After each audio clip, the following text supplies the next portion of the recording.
Hi, this is Vince Reilly, the internet's not only music reviewing music nerd. Today I'll talk about not only a soundtrack to a film, but the film itself, as one is as brilliant as the other.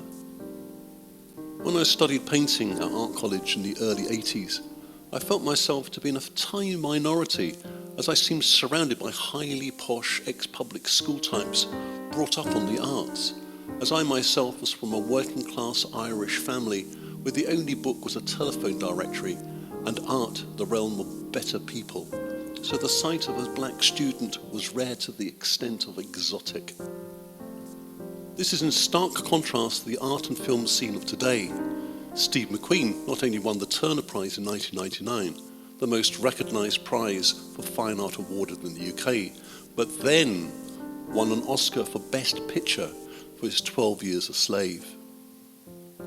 The same shift can be applied to the black American director of Moonlight, Barry Jenkins. This is also an extraordinary film by an extraordinary director whose great strength is that he questions everything, starting with a black dude from the Miami projects having the balls and imagination to make art films.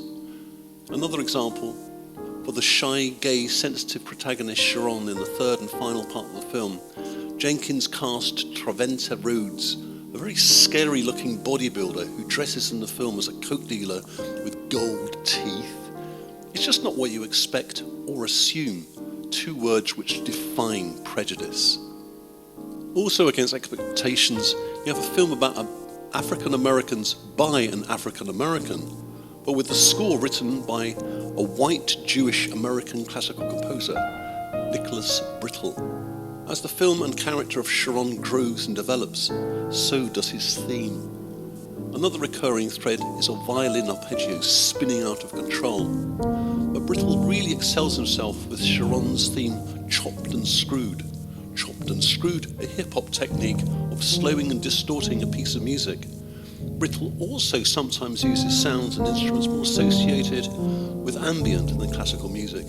The one thing that bugs me though is that it reminds me so much of other composers.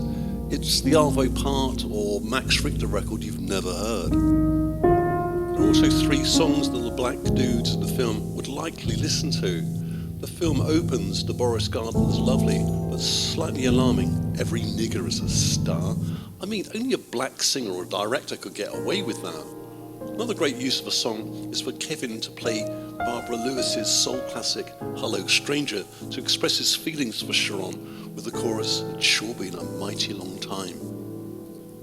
I feel that the great strength of Moonlight is that it just happens to be a film by a black director about black people. The theme of the film is in fact not about racism, but homophobia and acceptance. A black boy coming to terms with being gay in a community held back by poverty, drugs, criminality, bullying, and nasty little prejudices of their own. And the ending is certainly one of the most tender, restrained, and moving in film history. I thank you for listening, welcome any comments, and Moonlight. It's sure been a mighty long time.